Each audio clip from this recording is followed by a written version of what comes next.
I am just going to stop sharing my screen for a second so you can see me. Hi, I'm Keisha Thompson. I'm the Senior Learning Programme Manager for the World Reimagined. Very lovely to see you. Thanks for joining us here today. So today's session is all about the 5 C's: compassion, curiosity, courage, connection, and critical thinking. So we're just going to delve into those in a bit more detail, let you know how you can really incorporate them in your curriculum, how it speaks to the Ofsted framework, how it speaks to the new Welsh curriculum. And then we're going to hear from the amazing speaker, Ruth Ibegbuna, who is our trustee and helped to set up these 5 C's. She's got a whole amazing backstory, and she'll introduce herself and tell you all the wonderful things that she does, but she's going to join us in half an hour at 5:05, just to talk about what her thinking was when she developed these 5 C's and how she feels that they can be interpreted and linked to the curriculum, and you'll be able to ask her questions at that point. But I'm going to spend the first half of this session just showing you some of our resources, sharing some of the process that's gone behind developing these 5 C's. And like I said, really explaining how it links to various frameworks like the Welsh curriculum and the Ofsted, the 3 I's from the Ofsted. Okay, so I will go back to sharing my screen. Please do let me know if you can't see anything or you can't hear anything. Feel free to pop stuff in the chat, or to just unmute yourself and do it that way.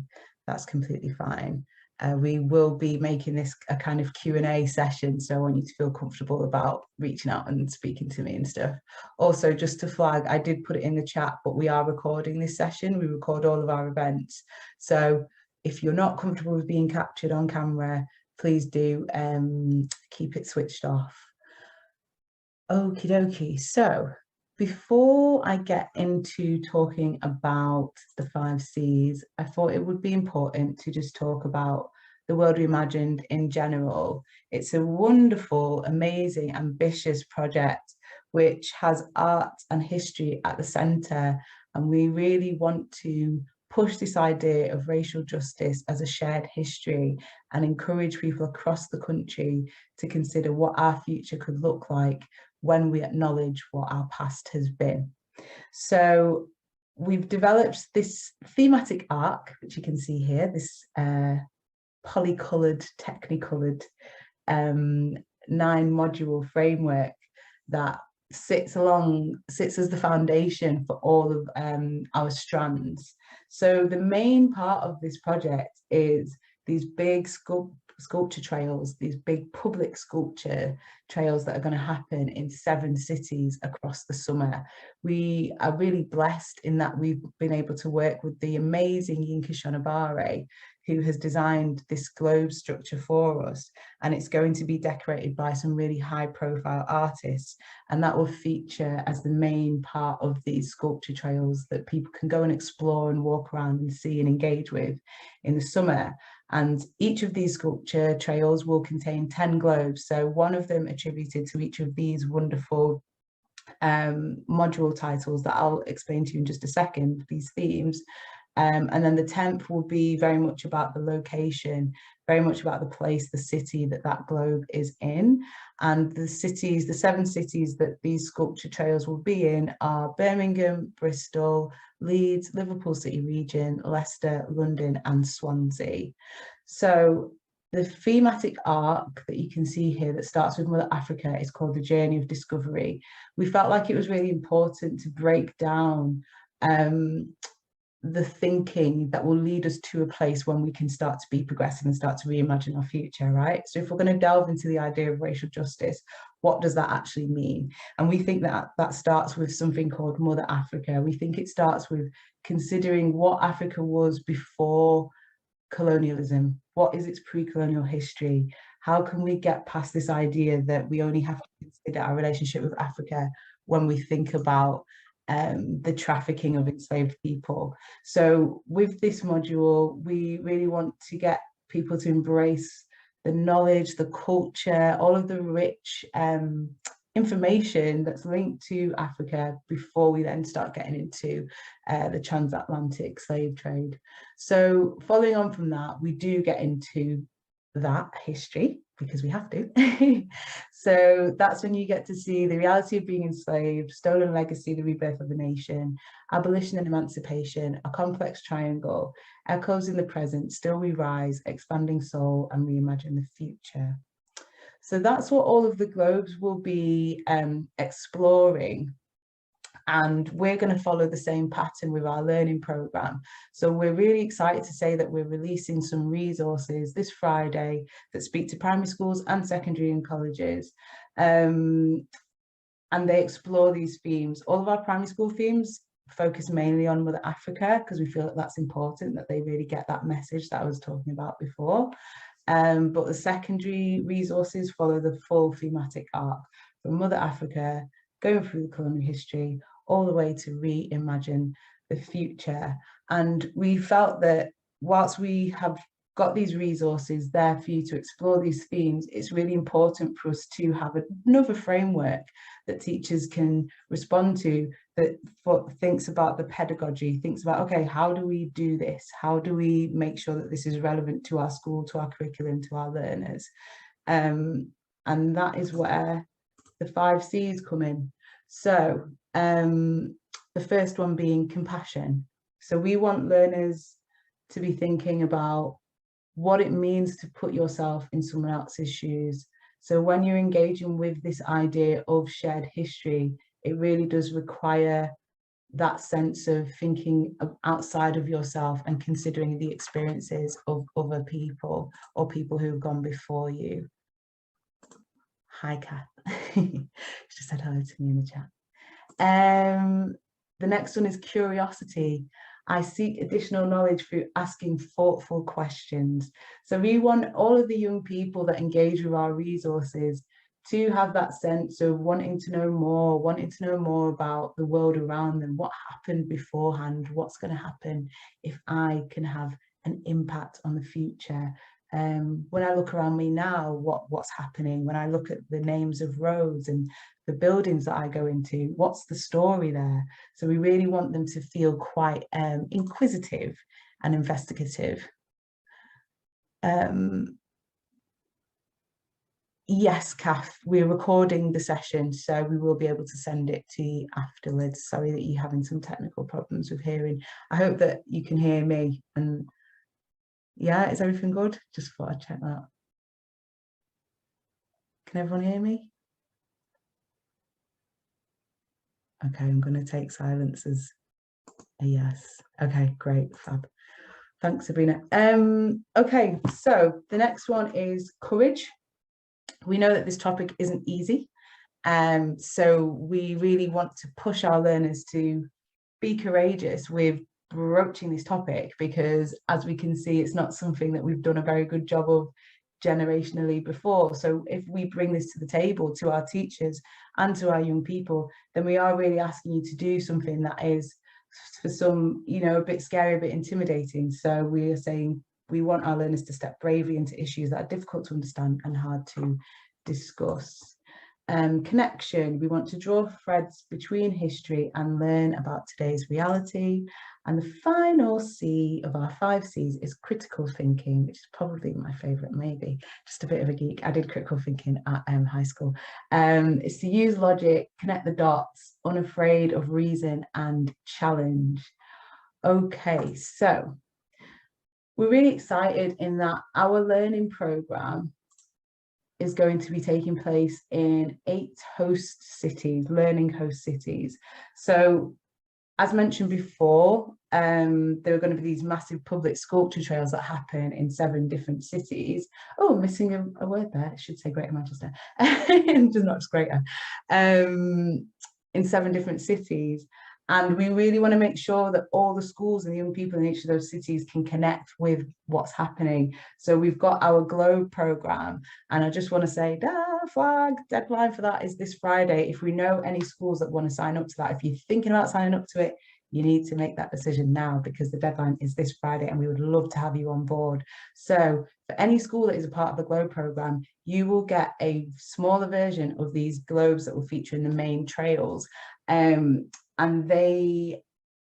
your school will be able to decorate it in any way that you like, responding to our journey of discovery, responding to the themes that you find in our resources.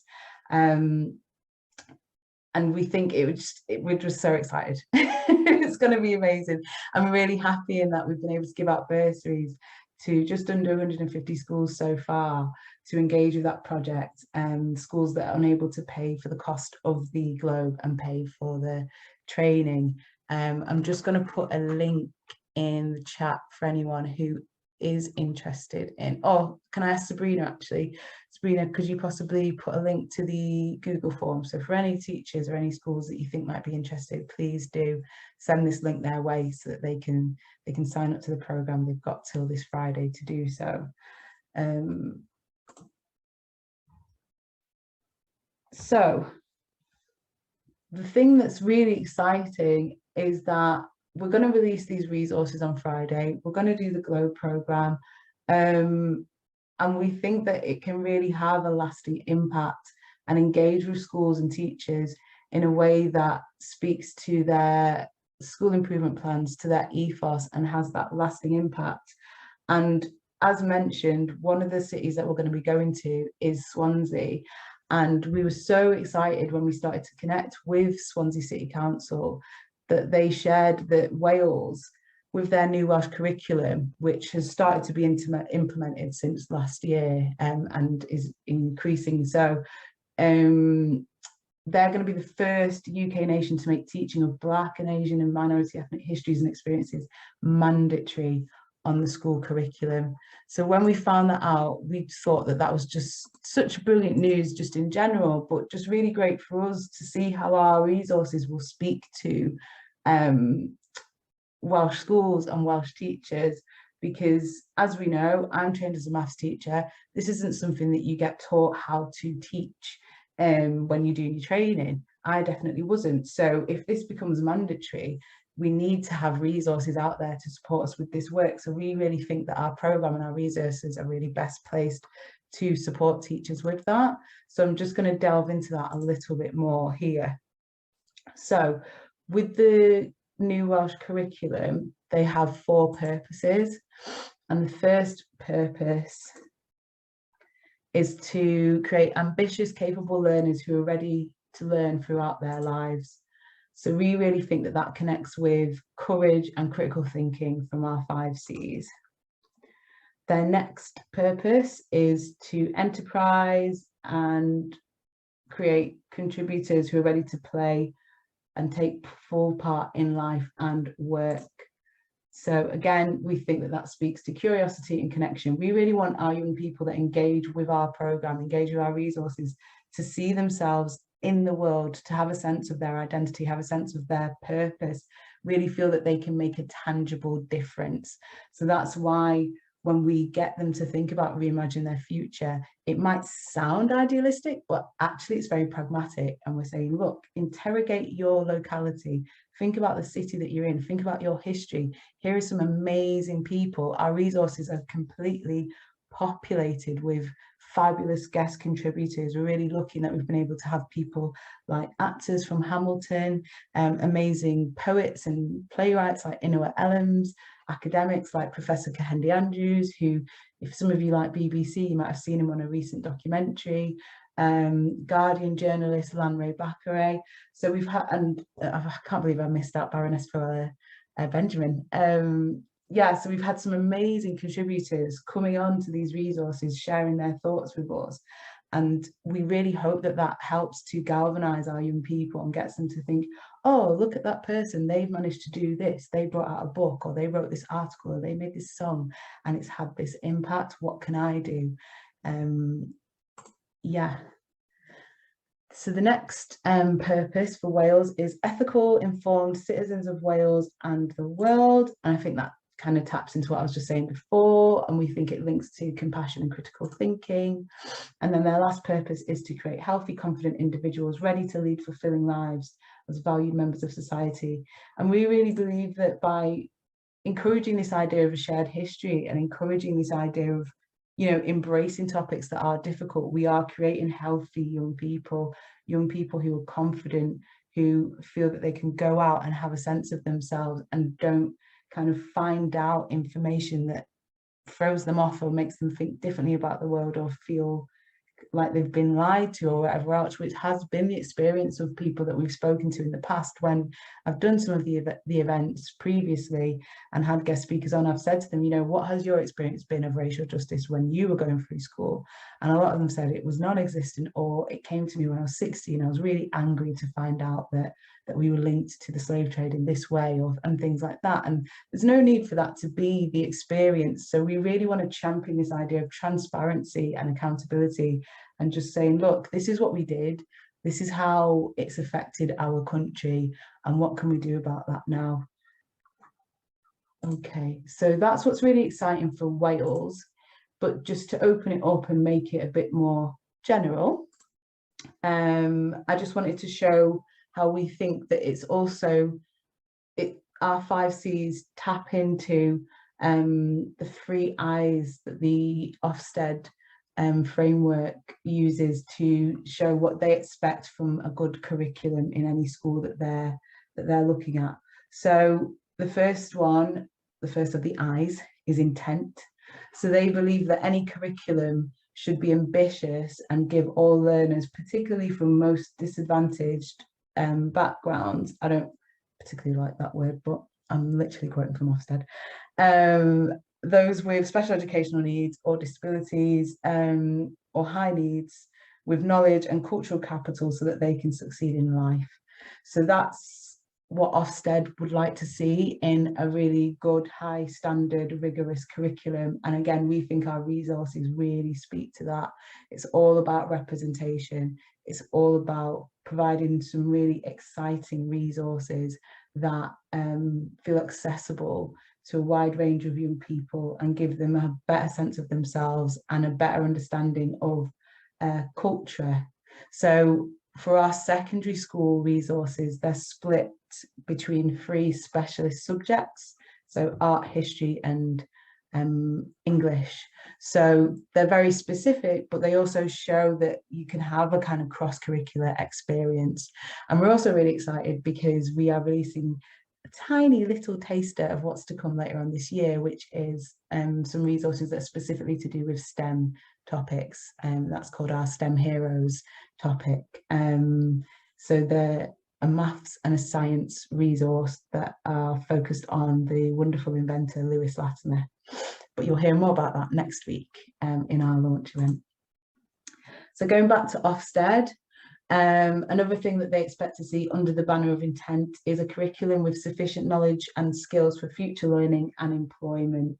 So again, we've seen out there over past 2 years since 2020, with the resurgence of Black Lives Matter, that more organisations and more young people actually are really thinking about what does it mean practically, like when we look at our recruitment and our stats and our ethnicity pay gaps, to be diverse, to be more inclusive. So we know that that's going to become more and more important and more of an explicit conversation. So we think it's really important that we have some resources that set our young people up to go into the world of work and be able to have those kinds of conversations and have those analytical skills.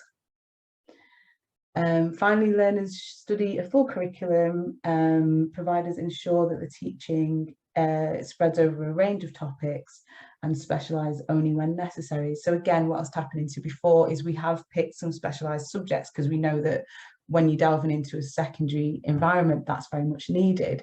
But it also shows that these topics are fluid and you can have a cross-curricular experience when you start to think about the topic of racial justice. So the next I is implementation.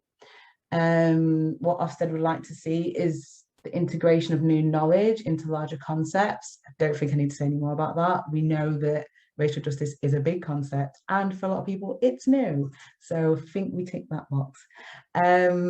Teachers create an environment that allows learners to focus on learning. The resources and materials that teachers select do not create unnecessary workload for staff. They reflect providers' ambitious intentions for course of study, clearly support the intent for a coherent planned curriculum, sequence towards cumulative sufficient knowledge and skills for future learning and employment.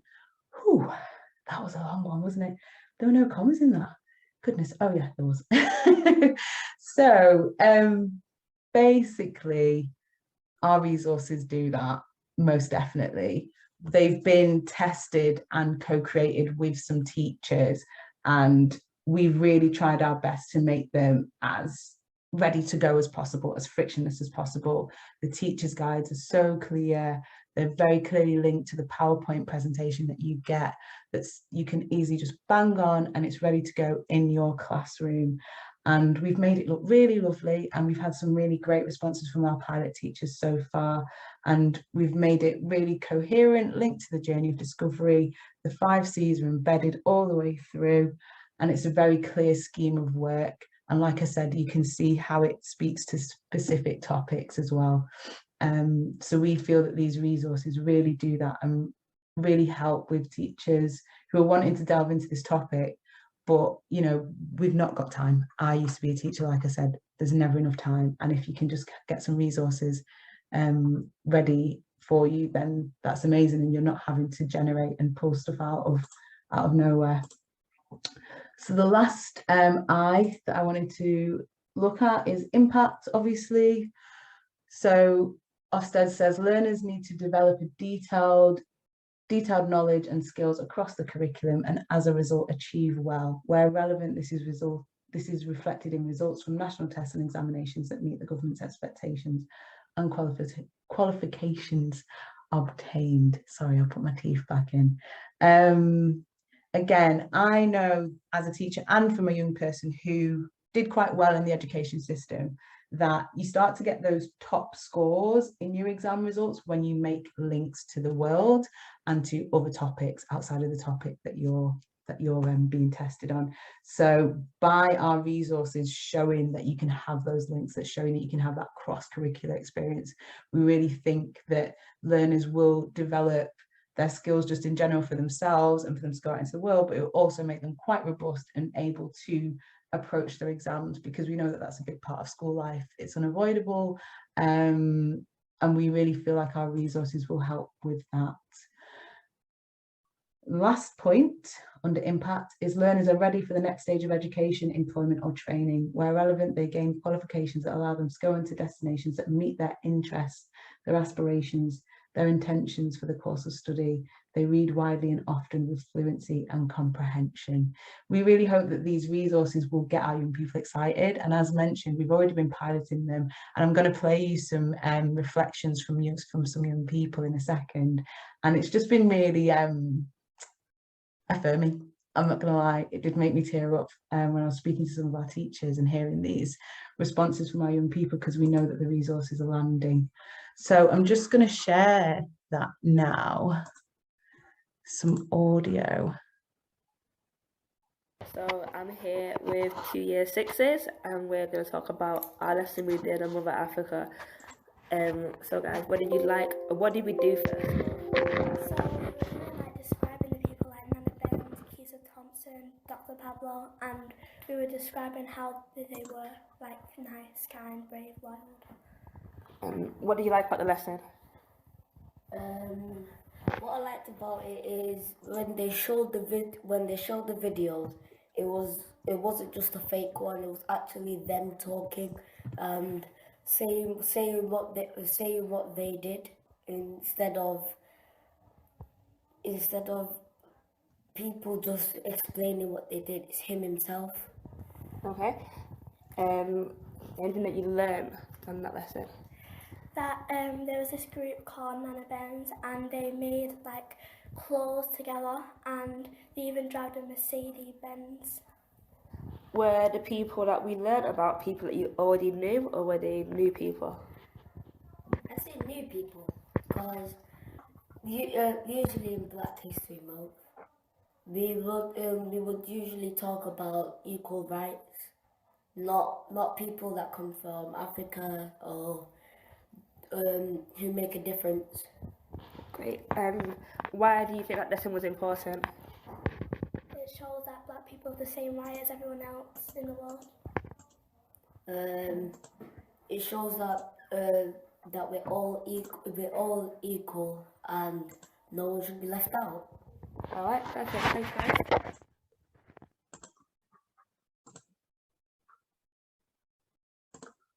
Okay, and I've got another one to play for you. So I'm here with two boys from year 3, and we're going to have a little chat about the lesson we did on Mother Africa. So our lesson, what was our lesson about, boys? Africa. African food. And what did you learn in that lesson? Well, we learned different African foods. We learned different African foods, and it was really fun. We really liked the lesson, and we got to make our own African food. What did you like about the lesson? That we could see like some of our favourite African foods, and we can see if our favourite African foods are there on the board. Wasn't there any food in particular that you liked learning about? I think I liked learning about yam and jollof rice. I think the same as Gabriel, because I like yam and jollof rice with chicken too. Wasn't there any foods on there that you were surprised to see? I'm not sure. What about the watermelon? Oh, okay. Yes. Watermelon, yes. Yes. Is there anything you'd like to do more of? More things about Africa, because we didn't do that many things. We haven't done things about Africa in a long time. So why do you think that lesson was important? Because we have things like Italian that teaches different languages, and we can I liked it so we could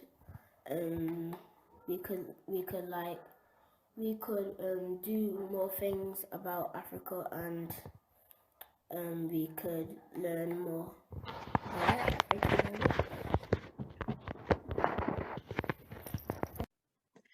Cool. So that was just some young people from a primary school in Manchester called St Anne's who had tested some of the resources, and then their teacher, Miss Brown, just wanted to speak to them about it afterwards.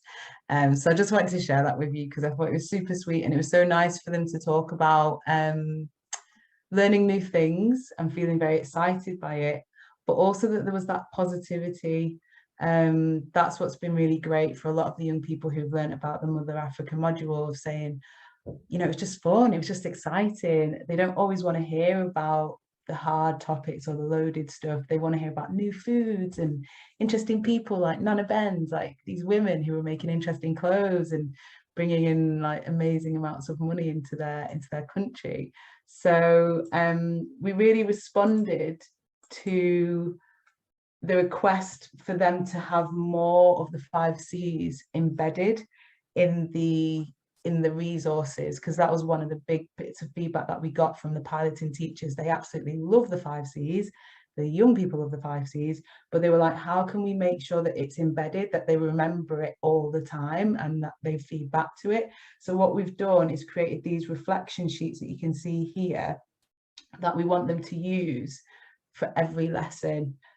So we expect them to either have this digitally or printed out, and we hope that, you know, hopefully they'll have like a file for their World Reimagined journey, for their journey of discovery or whatever else. And you can clearly see that they'll get the opportunity to reflect at any point. And we wanted to keep it flexible for the teachers. You know, you decide when they whip this out. It might be at the start, it might be at the end. It might be a collective thing. You could do it really big and they feed into it, put post-it notes. It's really up to you.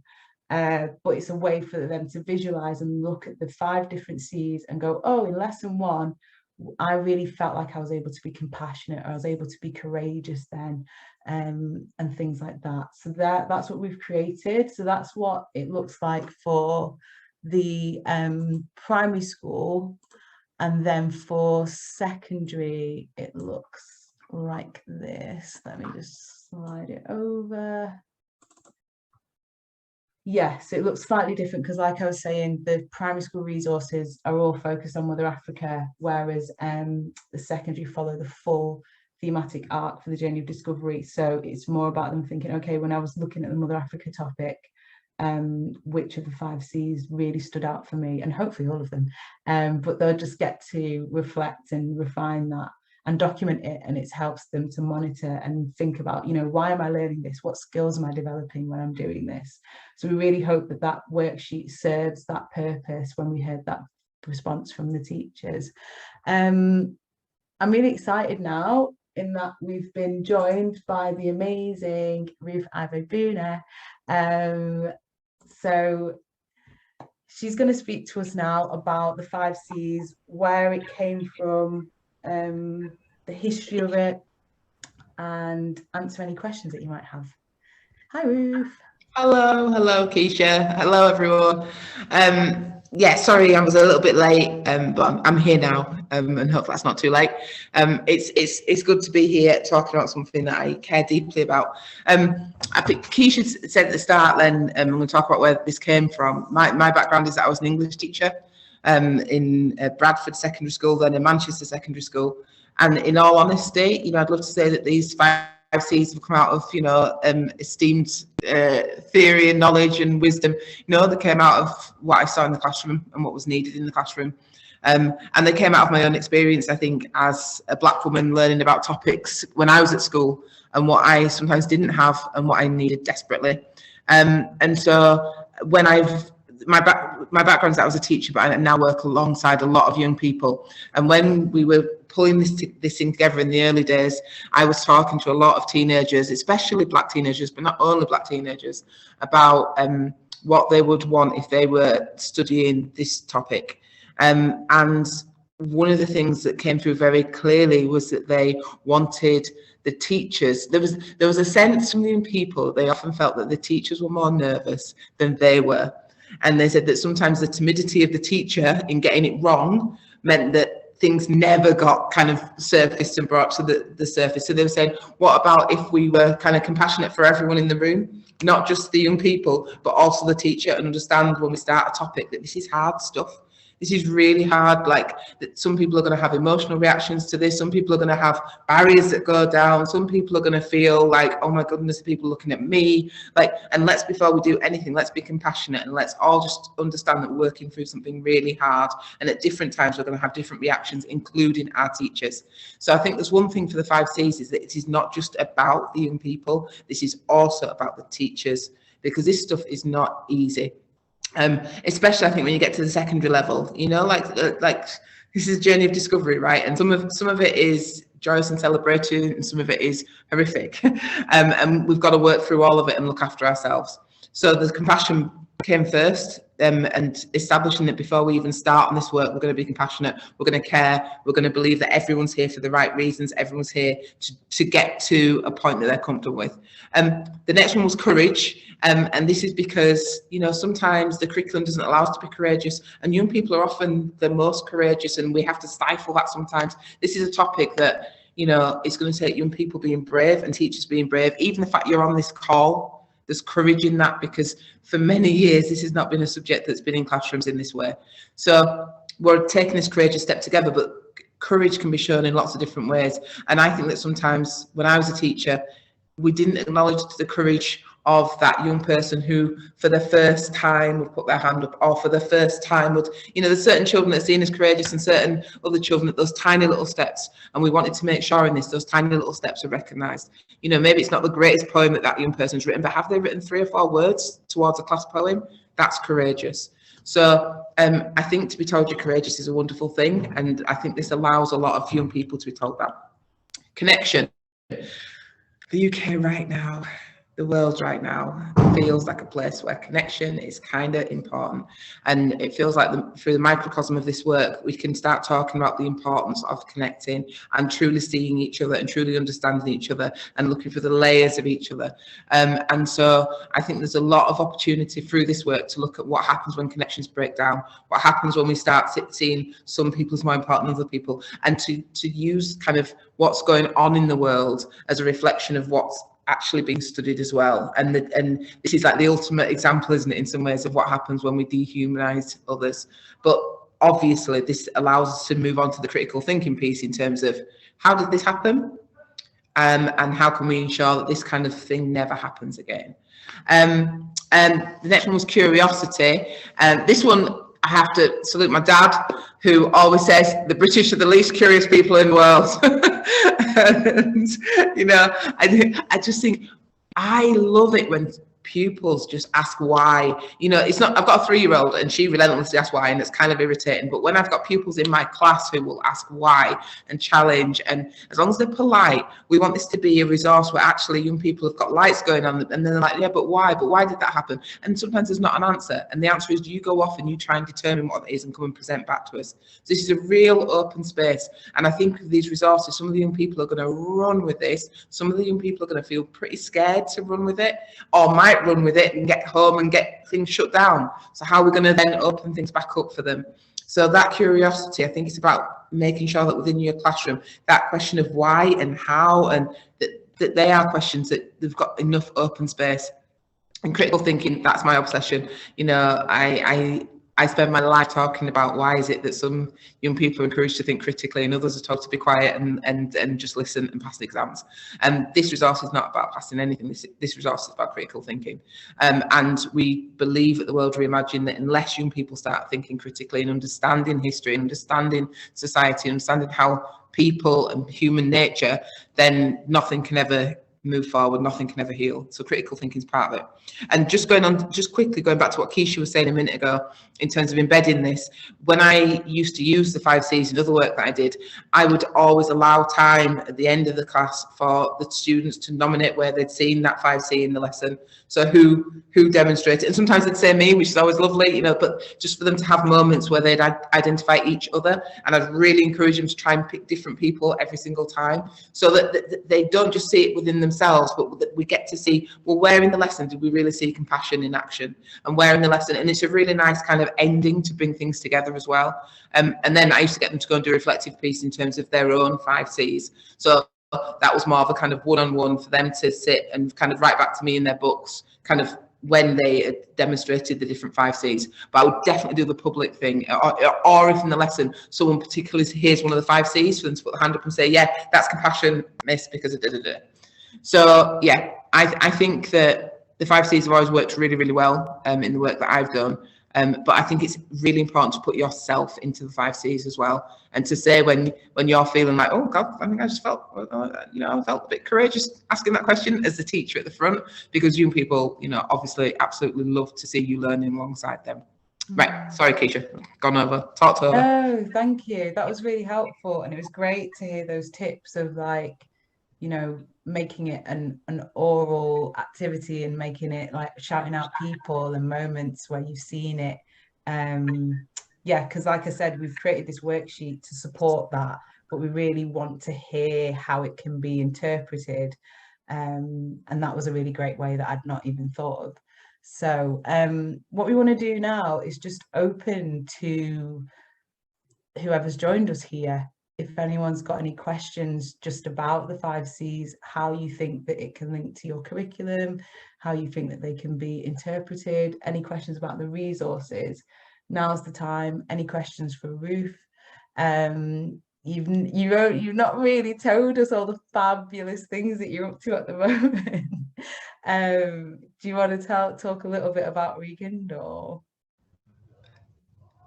She says, leading me into that. I think you should. I don't want to take everyone's time, but just very quickly. So I'm about to open a supplementary school alongside young people, where the curriculum's been written by young people aged 17 to 24, and it's all about critical thinking. The supplementary school open 4 to 8 at night. critical thinking, creativity. I like C's, you'll get to that. Critical thinking and creativity and change making. And it's about how do we encourage young people, especially from working class communities, but not only, to come to a space where we look at everything in the everything that doesn't go on in their school. So all the learning that happens outside the classroom. How do you understand tax? How do you understand how to have good body image? How do you understand how to, you know, who knows, all the different things, but also how do you understand how society works and how systems work and what part you might play in that. So that's some of the work that I'm doing at the moment, and a lot of other stuff, but I'll leave that for another Zoom. Oh. Sorry to put you on the spot. I just feel like we need to hear about that because it's so great. Okay, so have we got any questions from the audience? I've said that you can unmute or you can put your questions in the chat, but now is the time. We are recording this session because we know that a lot of teachers and educators can't always make it on a Wednesday, but I always get really lovely messages afterwards from people saying that they have listened to the recordings and they find it really useful. So if you do ask a question, it's probably going to be beneficial to people who are listening afterwards as well. So I'm just going to give a bit of space for that.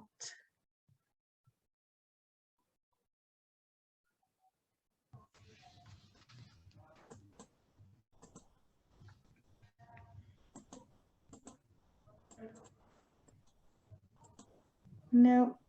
Okay, so I did have something in my arsenal in case this happened. I was going to just spend the time to talk a little bit about the sessions that I'm going to be doing on the 4th, 5th and 6th of April that tap into our leadership and teaching programme. So as mentioned, we're going to be releasing some resources.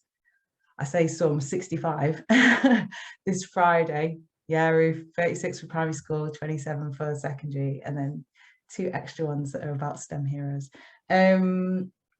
Yeah, so we're going to be releasing them for you to sink your teeth into and get really excited and start doing stuff in the classroom with your young people around this topic. But to support with that, we want to release resources and do some activities that's specifically about supporting teachers, helping you to see yourself as the leaders that we believe that you are, so that you can have that real impact in your classroom, on your curriculum and in your wider community. So I'm going to be doing some sessions in the first week of April to support with that. And the first one is called Racial Literacy, and it's all about teaching the foundations of anti-racism training. I deliver anti-racism training on behalf of Contact Theatre. I set up their programme, and so I'm going to be using some of that knowledge and some of the learning that I've had from unconscious bias training, and just really touching on the key points that I think we should all be aware of that make us feel empowered and make us feel like we're able to approach this topic of racial justice. So that's the first session. That's on Monday the 4th. And Sabrina's the fabulous learning officer that's always supporting me. So she has sent an email out about this, but if you want to know about it and you haven't had an email, you're not on our letter and newsletter, then please do drop her a message in the chat box because she's in this. So if you just send her a direct message, she'll be able to add you to that. So the second session is Tuesday the 5th. Yeah, Sharon, so if you just message Sabrina with your email address, then we'll be able to send you the link and all the information via email. So the second session is called Language Busting. So it's looking at keywords and phrases, because we know that that's an immediate barrier, right? So a young person comes to you and goes, what does this mean? Or you're trying to read some resources or get some information across and a phrase doesn't land very well, or someone asks you, what does this word mean? And you don't actually know. So that session is going to be all about highlighting some of the keywords and phrases that you might come across, things like gaslighting,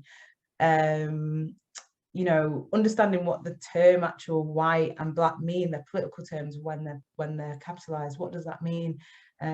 Why is BAME not considered appropriate by so many people now? Why is some words going out of fashion and some staying, and how have they changed? I think the thing that I like to get across the most with any session I do about language is getting people to understand that language changes, and we always just have to stay on top of it and just be aware of that. So phrases that were okay and appropriate 10 years ago, they might not work for us now, and we have to just move forward and feel empowered by that. Actually, like, you know, I always say Shakespeare made up words all the time. Language is always changing, so we don't need to feel worried or burdened by that, but just be aware that it's a transient thing, and that we just always need to be open to the idea that words land differently for different people. So that's what that session is going to be about.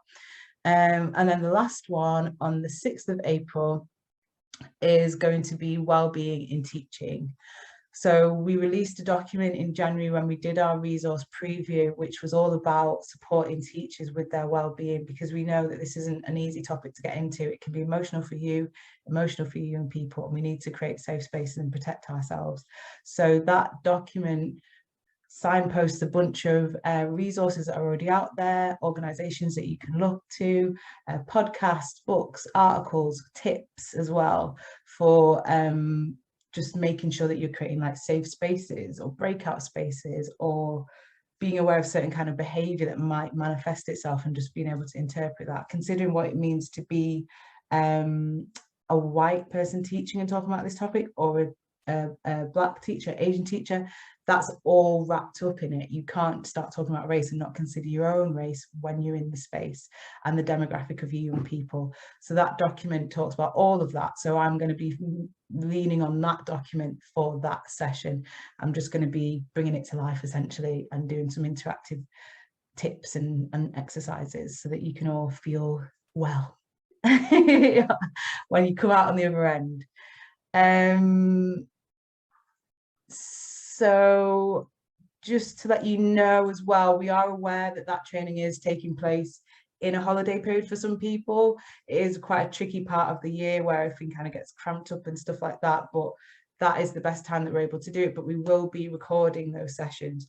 So for anyone who cannot make it, as we're doing with this one, we'll be able to share it with you. So as long as you're on our mailing list, as long as you email Sabrina in the chat now with your email address, then we will keep you updated. You'll be in the loop. Okay, so I'm just going to give space again, see if there's anyone else who wants to throw a question out or a comment or anything like that. It'd be great to know if the people in the space, have you already signed up? Are you thinking about it? Are you on the Globe programme, the Poetic programme? Oh, okay, so Nicole said, we've been discussing in our school how we can use the World Reimagined project. It could help us to raise the profile of our SEND children in the school. It's something that we raised during our SEND review a few weeks ago. We're a junior school, so year 3 to 6. Is this something that you feel could work for us? Absolutely, absolutely. So I've been working on a document that we're going to release in the next 2 weeks, which is all about alternative settings and accessibility. And I've been speaking to various experts, one of them being a woman called Christiane who works for Artswork, which is a bridge organisation in the southeast, I think. Also, one of our learning officers, Mabel, in the team has been developing some easy reads. So we're very aware of the need to make sure that this information is accessible to as many different people as possible. So we are doing our best to create that work and get that message out there. So thank you very much for asking that question. But we really do feel that these resources can speak to various groups. So yes, the short answer is yes. Ruth, I don't know if you want to add on to that. No, I think you covered it, Keisha. I was just, is it Nicole? Yeah. And I think also, Nicole, it's those further conversations, isn't it? Because, you know, like we've done the work and we think it works, but, you know, if when you start using the resources, you can help us, or you can give us the feedback, or there's things that work particularly well with the SEND students, and please share with us, because, you know, these things are evolving, and obviously it's the first time we've done it. So we'd really love to know how you're getting on with the resources, and whether or not we need to think about tweaking anything for future groups like yours. Yeah, thank you. And with the resources, just to say, there's videos included, there's music, there's worksheets that there's a few that are called like the sensory map. So we get the young people to think about the different senses when thinking about the themes of the topics. So we're really hoping that with the resources that we've created, there's activities that speak to different types of learners, so that there's different access points. But as mentioned, we've tried to keep the resources quite flexible. So there's a very clear journey and arc. But we know that you are the experts, you know your young people more than we ever will. So you read it and you interpret it, and we hope that it will be malleable enough for you to adjust it so that it sits within your setting and speaks to your young people. Okay, 5 minutes left. Anyone else got any questions for us? Or comments, or a song? I'd have a song or a poem. Has anyone got any worries or concerns? It's fine if not. It just feels like it would be a good time to kind of ask if there's anything you're concerned about. No? I'm getting big-headed now. I'm like, oh, we've done a really good job. That's why I just thought, let me just check everyone's terrible. Because at the start, Ruth, before you were able to join us, I was just talking about the new Welsh curriculum and how it's becoming mandatory in Wales to teach about the histories and experiences of Black, Asian and ethnic minority people. So we think that that's really exciting, and that our resources are definitely going to have impact in our learning host city, Swansea. But then I also was talking through the Ofsted framework, the intent, implementation, impact, and how our resources definitely ties into those kind of intentions, the things that Ofsted expect to see in any curriculum. Yeah, I agree. And just one quick thing, I know we're finishing and we can give people a 90 seconds back, which always feels golden. But one thing I was going to say, I mean, I was involved at an early stage in some of the interviews of the people who, you know, gave up their time or their creativity, and I just felt really honoured that, you know, we had these great, engaging, creative souls kind of sharing their wisdom. Like, this is not a textbook, you know, like I was just like, wow, you know, if I could go back to being at school again and learn about this way, it would have been a whole different experience for me, I think. So I just think there's something about the resources is just pretty cool, which I don't think we should underplay, because it's true. Yeah, absolutely. And they look great as well. Okay, so on that note, thank you very much again, Ruth, for joining us. It's been great to just hear from someone who was there from the very beginning and fleshing that out, and where the 5 C's have come from and how you use them in the classroom. We have one more of these events left. So next Wednesday, same time, 4:30 on the 30th of March, we're doing a launch event. So as mentioned, the resources are coming out this Friday, but then we're going to actually have a look at them and share them and just give you the backstory next week. So you'll get to hear from a teacher who piloted some in her classroom in a high school in Manchester. You'll get to hear from some contributors. You'll get to see some stuff from our illustrator.